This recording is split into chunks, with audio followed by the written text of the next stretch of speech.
মজুরি বাড়লেও jute mill শ্রমিকদের আর ট্রাস্টি বোর্ড নয়, সরকারের মাধ্যমে পিএফ দেওয়ার ব্যবস্থা। 20 বছর ধরে যে সমস্ত শ্রমিকরা কাজ করছেন তাদের স্থায়ীকরণ জানালেন রাজ্যের শ্রমমন্ত্রী মলয় ঘটক।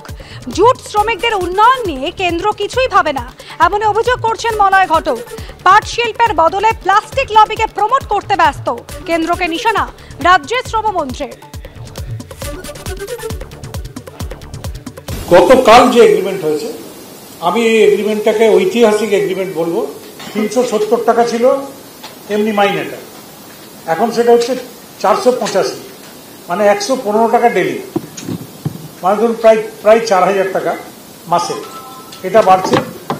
এবং গ্রস যেটা আগে পেত সেটা পেত 404 টাকা, এবারে সেটা পাবেন 541। যারা কন্টিনিউয়াস 15 বছর চাকরি করছে তারা সবাই স্পেশাল বদলি হয়ে যাবে, এবং যারা 20 বছরের বেশি করছেন তারা সবাই পার্মানেন্ট হয়ে যাবে, মানে মোর দেন 50% জুট মিলে পার্মানেন্ট ওয়ার্কার হয়ে যাবে। জুটের ব্যাগের অর্ডার কেন্দ্রীয় সরকার দেয়, এবং কেন্দ্রীয় সরকার কখনো কখনো অর্ডার দেয় না, অর্ডার দিতে দেরি করে। এই যে জুট কর্পোরেশন অফ ইন্ডিয়া, এটাও কেন্দ্রীয় সরকারের সংস্থা, তো এই সিদ্ধান্তগুলো সব কেন্দ্রীয় সরকার নেয়।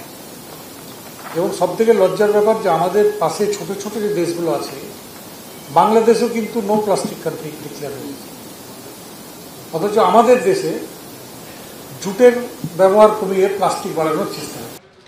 ব্রিগেড ভরাতে তৎপর সিপিএমের যুব সংগঠন। শনিবার বাধা হবে মঞ্চ। সকালে প্রস্তুতি খতিয়ে দেখতে গেলেন মোহাম্মদ সেলিম।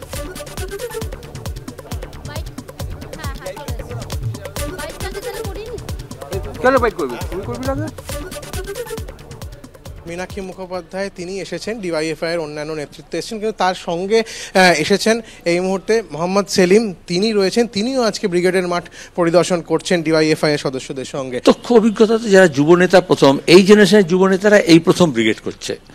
আমাদের জেনারেশন বা আমাদের পরের জেনারেশন যুবক করে বা পার্টি করেছে আর কি সমাবেশ, তো ওরা কি ভাবছে, ওদের ভাবনা কোথায়। আর যেহেতু অনেকটা মাঠের সাইড প্ল্যানে অদল বদল হয়েছে, মাঠের মধ্যে অনেক অদল বদল হয়েছে দেখছি। আগেকার যে রাস্তা ছিল সেখান থেকে তারপরে দেখবে রাস্তা কিরকম পাথর সাজিয়ে রেখে দিয়েছে, তো সেইগুলোর জন্য অ্যাক্সেস কোথা থেকে হবে, পার্কিং কোথায় হবে, মঞ্চ কোথায় হবে, ওদের কি ভাবনা আছে। এত যে হাওয়া তুলেছে ওরা ইনসাফ যাত্রাকে ঘিরে, নতুন অংশের যারা প্রথম তরুণ অংশ যারা প্রথম ব্রিগেড মাঠে আসবে, কলকাতায় আসবে সমাবেশে, তাদের জন্য কি ব্যবস্থাপনা আছে, তাদের কেউ অ্যাকোমোডেট করে। পশ্চিম দিকটা পুরো বেড়া দিয়ে ঘেরা আছে, উত্তর দিকটাও বেড়া হয়ে যাবে, তাহলে সবাইকে রেড রোডের এদিক থেকে এসে বিজয় চকের দিকে এদিকে ঢুকতে হবে। তো এটা তো এখন তো যদি না প্রচার করে, মানুষ এসে আবার একটা এসে চারদিকে ঘুরবে, ঢুকবার রাস্তা পাবে না, তারপর ভলেন্টিয়ার অ্যারেঞ্জমেন্ট করতে হবে। এই জন্যই আমার চলে আসা। যুবরা যেদিন থেকে ইনসাফ যাত্রায় বেরিয়েছে সমস্ত ছক পাল্টে দিয়েছে, এই ছকও পাল্টাবে।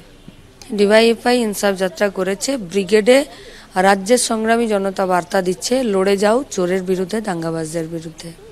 ডিওয়াইএফআই সদস্যরা তারা ঘুরে দেখছেন, তাদের সঙ্গে রয়েছেন মোহাম্মদ সেলিম, এবং অবশ্যই তিনি যেটা বলছেন যে এই যে ট্র্যাডিশনাল যে পথ ব্রিগেডের সেটা কিন্তু বদলে গিয়েছে, আর সে কারণেই এবারে আরও নতুন করে বিশেষভাবে প্রচার করা হবে যে কোন পথে মানুষ আসবেন এই ব্রিগেডের মাঠে। কেননা এবারের ব্রিগেডের যে মঞ্চ তা কিন্তু সম্পূর্ণ বিপরীত দিকে হচ্ছে, অর্থাৎ যেটা আগে ভিক্টোরিয়ার দিকে মঞ্চ হতো সেটা কিন্তু এবার একেবারে উল্টো দিকে ভিক্টোরিয়ার দিকে মুখ করে হবে।